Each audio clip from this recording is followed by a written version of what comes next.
I'm very happy to be here. Thanks for having me. Very exciting. It's a very exciting time to be thinking about Australia of all countries, in particular in the middle powers context, with as much going on in both compute and safety. So I'm particularly excited to get to give this talk today. I'm Anton. I work at Carnegie. I work mostly on the role of AI middle powers, and I'm trying to find out to what extent that is a coherent category of AI policy to make and a coherent way to think about the countries in the world that aren't the US or China. And for today's talk, I'll just try to give a little bit of context about the shared challenges, the shared potential solution space when it comes to geopolitics and middle powers, and then what some of that might imply for single middle powers that are looking to chart their course in AI policy. Maybe we'll start with just like a very general view of the landscape. The general landscape we have is that we just like everyone else in the world, the 193 countries that aren't building very strong AI systems just have the general problem, which is the US and China are building AI systems, they're taxing them, they're regulating them, they have sort of their space of challenges to deal with and their space of sort of opportunities to deal with. They're building very powerful systems. They have a lot of control over what these systems do. They have the ability to extract resources from these systems to solve some of the problems caused by these systems.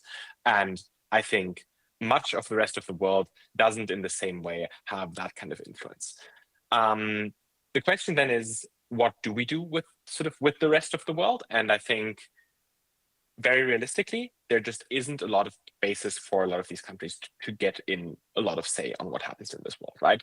Both the US and China have a lot of interest from national security and economic reasons to basically chart their course in AI policy alone. The rest of the world largely neither has the awareness nor does it have the sort of hard or soft power to really influence what is happening with these systems. So I think as a consequence of this sort of being like the realm of international AI policy, where most policy is just being set by the US and China, I think one of the most obvious and maybe intuitive first steps is just, well, if we're going to get anything with international AI policy right, whether that's some kind of treaty that we might want to happen, whether that's just sort of, getting the individual fates of single countries right, it does just have to start with sort of developing a position of strength and national sovereignty in single countries.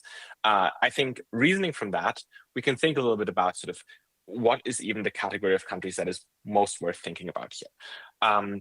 By first approximation, I think we can talk about middle powers here, which is like advanced economies that have some stake in AI. I think maybe one way to think about this is like the G20, and then you take the US and China away, and then you add some other countries. You add countries that are particularly security relevant to the US. You add countries that have a sufficiently strong position in the supply chain. You might, for example, add the UAE because of data centers and so on. But you have like a narrow band of countries that have some asset that they can potentially use to have a strong position in AI. They're not just completely susceptible to just, whatever happening, the whim of the great powers, but they're also not in a default position of strength. What they have is quite a lot of sort of policy contingency, right? If they play their cards right and if they use their assets well, they can have a lot of influence and power, and maybe they can secure their position, and maybe we can get some things right.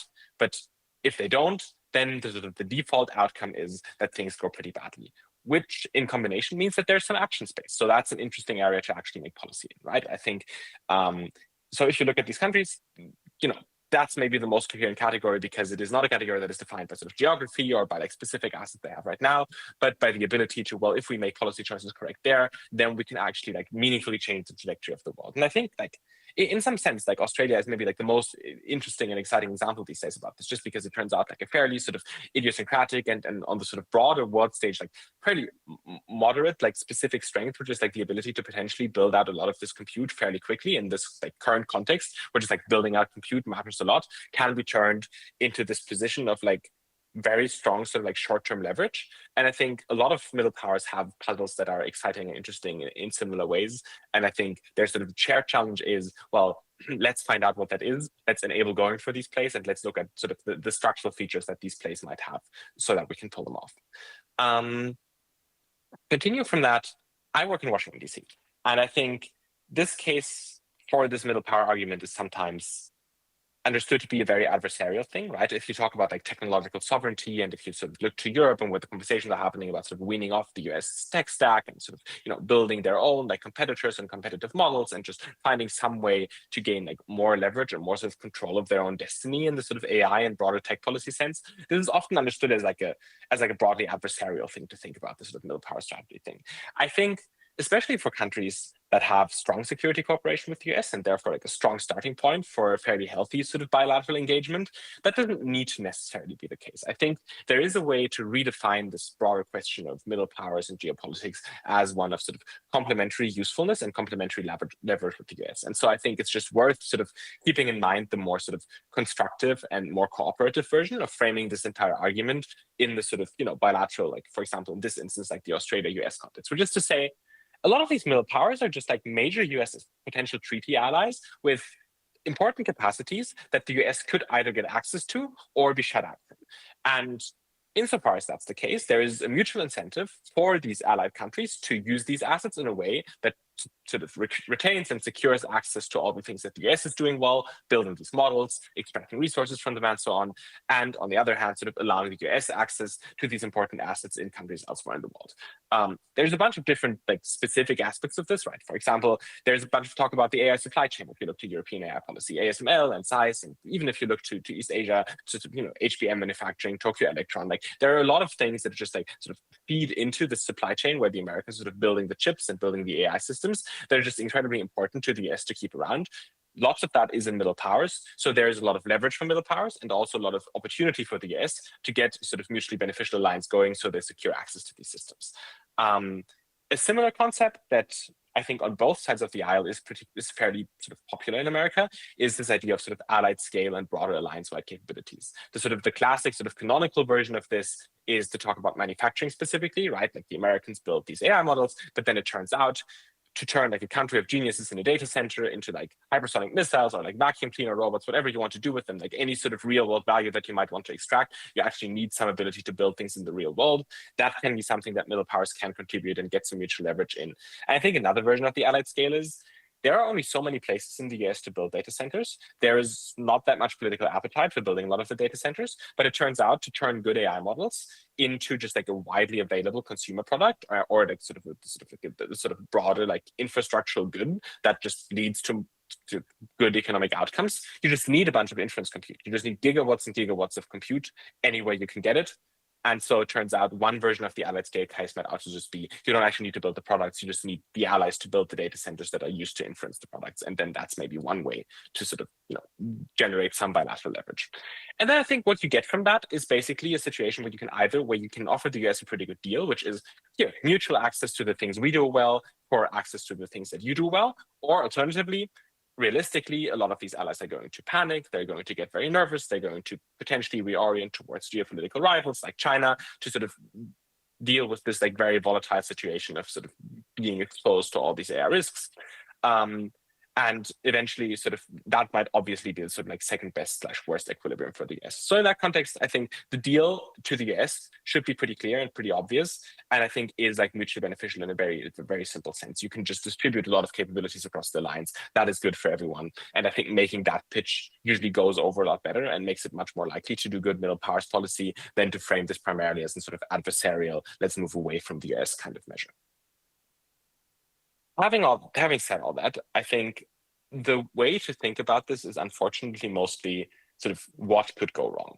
And I think what could go wrong fairly specifically is that the middle powers sort of capture all the risks, all the things that could go wrong with AI, and mitigate all the benefits, all the things that could go well with AI. I think three broad challenges play into that. The first being just, access to frontier AI is not a given. I think when I wrote this slide for the first time, like it was something like 6 months ago, people were sort of, a little bit more skeptical of that sort of broader case. I think we've now seen a lot of evidence for why access to frontier AI might very clearly be restricted, right? You've had the export controls that are not really export controls, but still sort of directionally export controls on Fable. You've got a US government that's more and more interested in the sort of security implications of making these frontier models widely available.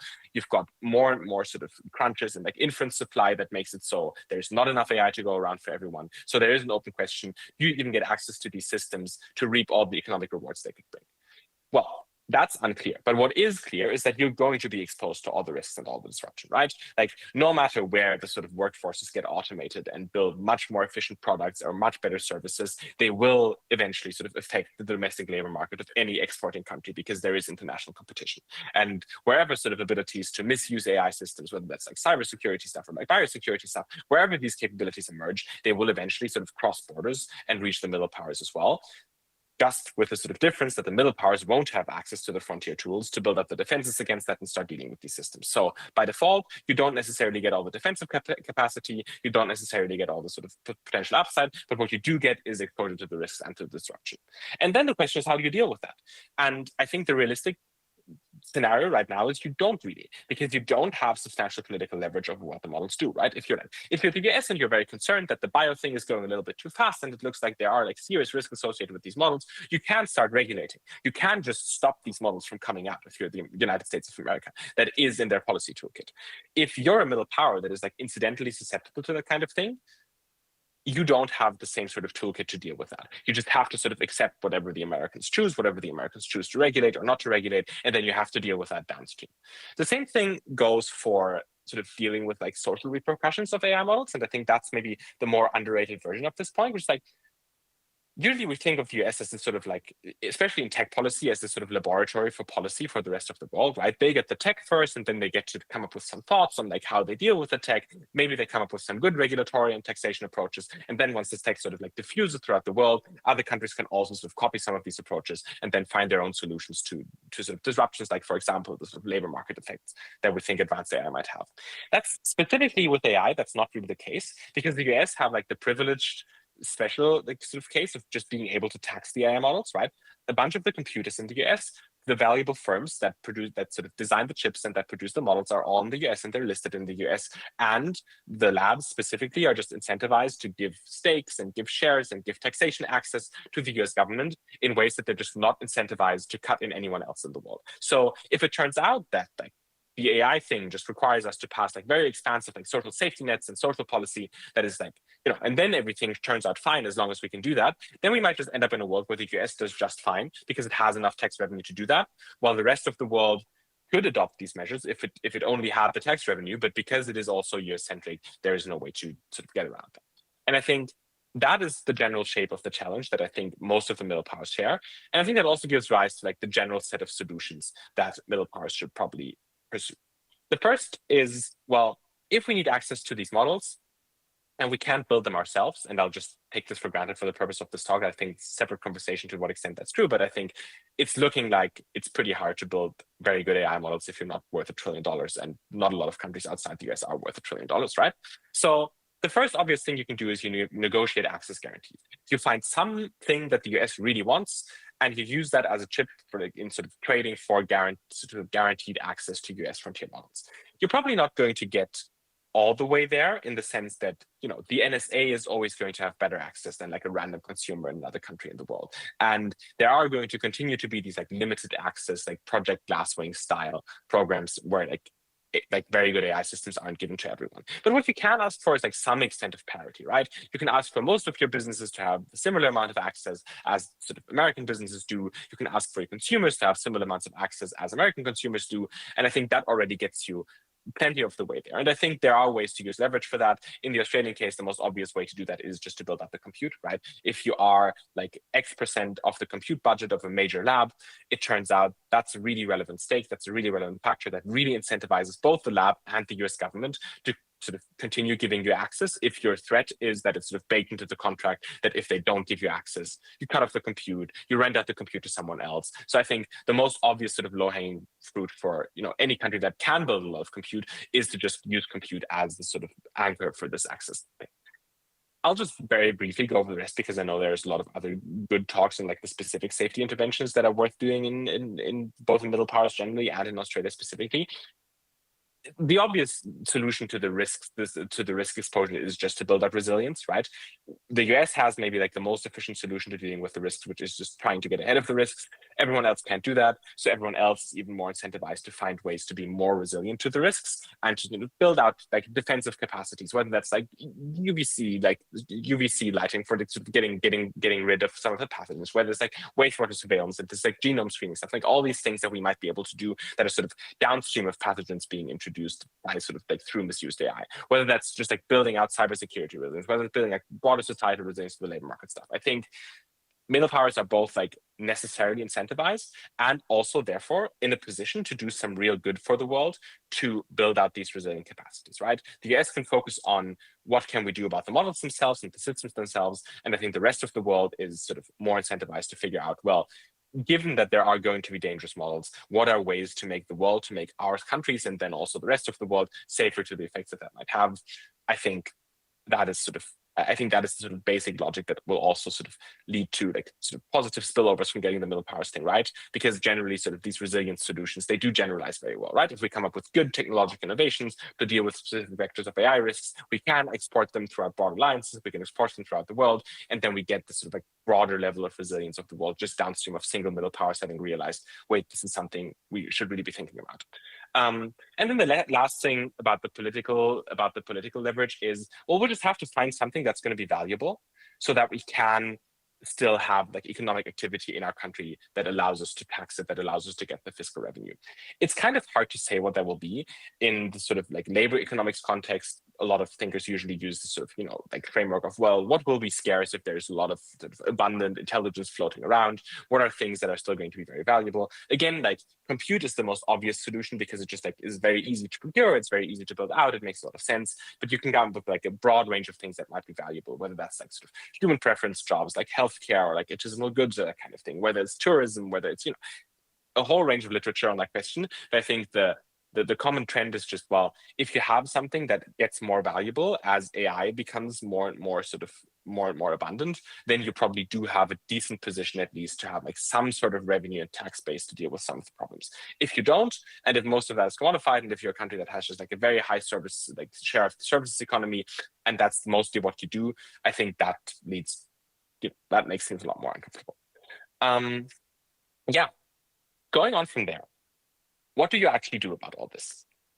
I think I've sort of teased and mentioned this throughout the talk already, but I think the most obvious thing is just compute just makes a lot of sense to buy in the short term. I think there are some wrinkles to that because compute is very expensive and compute is not going to matter forever, right? Like at some point there is, so compute constraints are going to ease a little bit. We're going to come up with new solutions to get compute online in more parts of the world. We're maybe even going to come up with solutions to get compute into space and build it out there.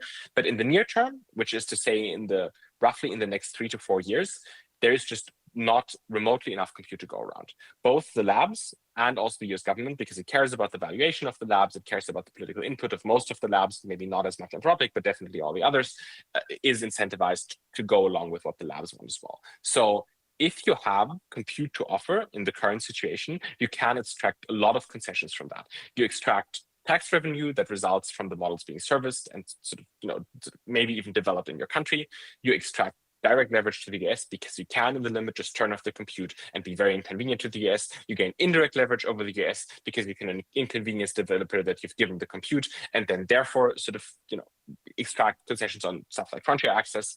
And I think what you also get is you get this sort of OPEC style mechanism where it turns out if you just have like a decent percentage of the global compute supply, it just, you just get influence over the broader global market, because if compute is just a somewhat financialized good that is priced something like somewhat like a commodity on the global market, then being able to restrain some compute production and making the sort of, turning off a data center or two really sort of does things to the like global compute price in the same way that like OPEC countries can reduce or increase oil manufacturing. So you get this broader set of geopolitical leverage along with that doesn't even need any sort of specific bilateral engagement, but just works through pricing power. The downside of that is, of course, you have to be really good at building compute to do this, because the only way that the labs and the US government are going to go for this kind of deal that hands over so much leverage to a country that builds that is if that country is just so much better at building out the compute than all the alternatives. And I think realistically in the current scenario, that means doing it very quickly. I think that is sort of the core bottleneck to getting the compute play right. The costs on energy, on construction, on basically all the other things are basically marginal compared to just the effect that it has that you get this like huge capital expenditure in chips just online a month or two earlier. Very concretely, I think if you can get something on the order of 1 to 2 gigawatts online in a time frame of something like 18 months, you probably have enough leverage to do a lot of the things that we've discussed.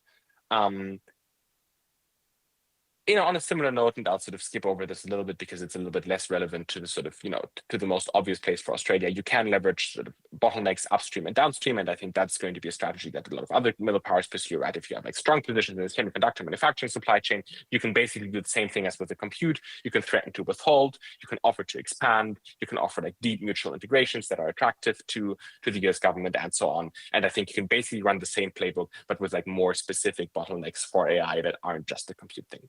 I think maybe the more interesting part to perhaps close on is coordination as an important measure here. I think there are two reasons for why coordination in some way is like sort of underpriced and important for middle powers. Of course, there's like the big case of, oh, well, wouldn't it be great if like all the middle powers work together, they all pool their leverage, they all work together, and then they're like much stronger than even the US and they get all the concessions they want. I think realistically, that kind of thing just doesn't work. The US starts offering good bilateral deals to some of the countries and they start defecting and they start going with a bilateral again, and they're the US's best friend again. And then at the end of the sort of conversation, you have like a very small alliance of like very rebellious middle powers. All their friends have sort of been bought off or like leveraged out by the US. And it probably sort of doesn't work out that way just because of the sort of extent of political awareness and interest in that kind of play we have. But way short of that, there are still things we can do around coordination. The most obvious to me just seems to be like coordinating around division of labor, right? Right now, if you're a middle power, you probably are very nervous about a lot of things. You're nervous about your access to compute. You're nervous about your access to frontier models. You're nervous about whether you have these bottlenecks. You're nervous whether you have this taxation capacity. You're nervous whether you have like the sort of like capability to build up the resilience and have the safety infrastructure. And it turns out like you don't need all of this in your own country. You just need all of this in some country that you trust. I think the specific Australia implication is you can just think a lot bigger about the compute stuff specifically, because a lot of the alliance is interested in finding like sort of a lot of this like broad, like sort of, like the set of middle powers is interested in having a place that runs a lot of compute. They'd be very happy if they got to spend their like very scarce gigawatts and political energy on doing something else other than building out compute. And if there are sort of deals, advanced market commitments, offtake guarantees, that kind of thing to be had around compute, then I think in turn, Australia can extract a lot of concessions for capabilities it itself does not have from other countries around the world that are seeking seeking a location and a sort of like a grid and everything that can sort of sustain the level of compute build that they can't do at home.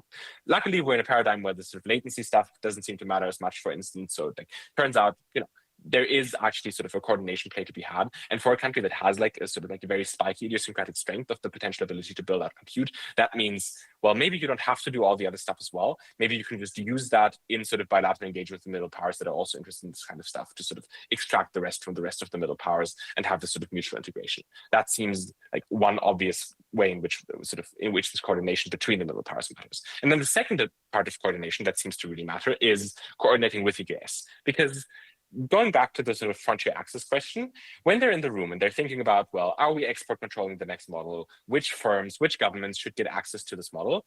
And there's basically two factors. The first factor is, well, does it help us in any way if we give them access to this model? And I think that's what most of this talk has been about, right? Like it helps you to give models to your allies because then you get access to their capacity and they have some leverage against you. So if you don't give it to them, things like actively look worse for you because they stop exporting their like lithography machines, or they stop giving you access to their compute. That's part of the reasoning that you attack with most of the things we've developed in this talk. The other part is, how risky is it for the US to develop to export a model and to give other countries access to the model? And I think that basically just comes down to security integration, and that just makes it very, very convenient to be a member of Five Eyes. Is I think the main upshot here, right? Because if the US has some baseline level of trust that your government and also your infrastructure isn't like easily breached and penetrated by like foreign agents and adversaries, it just makes it much, much, much, much lower cost to export these models to you. I think just for that reason alone, it's just a very convenient position to have a strong US bilateral, not so much for the day-to-day politics, because those are always going to be volatile under the Trump administration, but for the fact that the intelligence community in the US just tends to trust its long-standing, deep security embedded allies a lot more than the rest of the world, which puts these allies in a much better position to get like frontier model access exported to without security concerns arising. And then I'll close on this side of society's sort of like deflating and pessimistic note, which is, well, all of this is nice, but that's only the start. That's how you get a cut into participation and potentially having some access to these models, and how you don't get completely sort of disrupted and pushed out by all the risks that might manifest. But downstream of that, we will still need to get the basics right. To use these systems well and redistribute their effects well, there is still just like this baseline impulse of, well, you just need these like good bilateral relationships, you need a decent amount of economic growth, you need to be able to sort of distribute that in sort of like, helpful ways. And so I think there are some clever things we can do on AI policy to sort of pull the rope sideways, and most of this talk has been about them. But it is also like, as AI grows bigger and bigger, much more of AI policy is just going to be general security policy, general foreign policy, general economic policy. And so the sort of kind of depressing part of this is, well, if you don't get these like fundamental basics right, the rest probably also doesn't matter all that much. But still, getting the AI policy stuff right does matter on the margins. I think, to be honest, when I look at the middle powers of the world and sort of travel around and talk to a lot of people about them and talk to a lot of governments about them, I feel like Australia is maybe in a uniquely good position to make a lot of things happen right now. And I suppose, thanks for having me, and I wish the best of luck with that.